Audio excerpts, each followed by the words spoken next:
I had lost space on my videos and it cut off on me, but this is the continuance of it.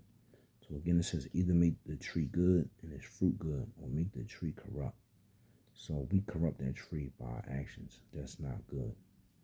And deeds that the Lord does not want us to do. And its fruit corrupt. For the tree is known by its fruit. There's a person's actions and deeds. And a person's actions and deeds speak louder than his words. So you judge people by their fruit.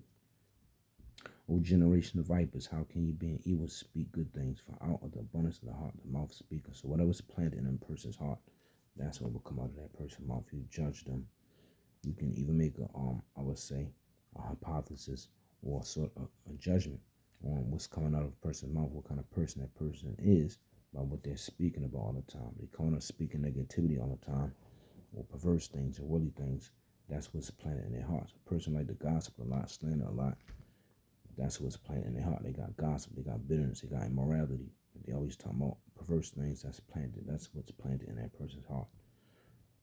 It says, but I say unto you that every idle word that men shall speak, they shall give an account thereof in the day of judgment. For by thy words thou shalt be justified, and by thy words thou shalt be condemned.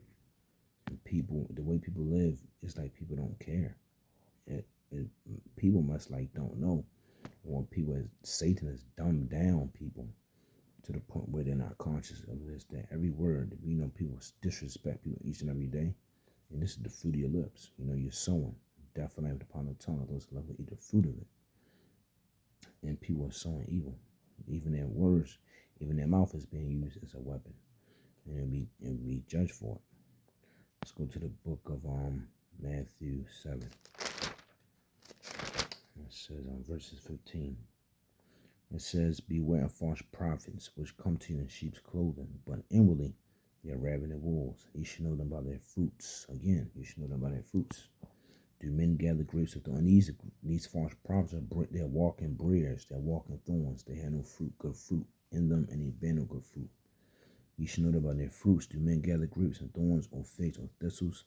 Even so, every good tree bringeth forth good fruit, and this is God's children. We're his trees on the earth. So every child of God that bringeth it says, every good child of God, I place it in a place of good tree, bringeth good, I would say righteous, bringeth forth good fruit in the earth. It says, but a corrupt tree bringeth forth evil fruit. So again, that's a person's deeds and actions being manifested in them. That's the fruit that's planted in them. A good tree cannot bring forth evil fruit, neither can a corrupt tree bring forth good fruit. So every tree that bringing out forth good fruit is hewn down. So the Lord will chop that person down, cut them down, and cast them. It says cast into the fire, so that means hell. So a person that not being good, burn fruit in life, the Lord will dispose of that person. Whereby by their fruits you should know them. So again, he says you should judge these false prophets of today. All these they've been used by the devil, speaking all manner of false lies, signs, and wonders, and even false visions and dreams to people, saying you're going to be rich, you're going to be wealthy. I haven't seen a dream. The Lord has given me a revelation over your life, and they're lying to people who are gullible and have itchy ears, and they're being wolves. So wherefore by their fruits you should know them. So that's all I have. I'm sorry that video cut off, and I had to share this last bit, the 3 words. So everything we do, everything is boiled down to seeds and fruit.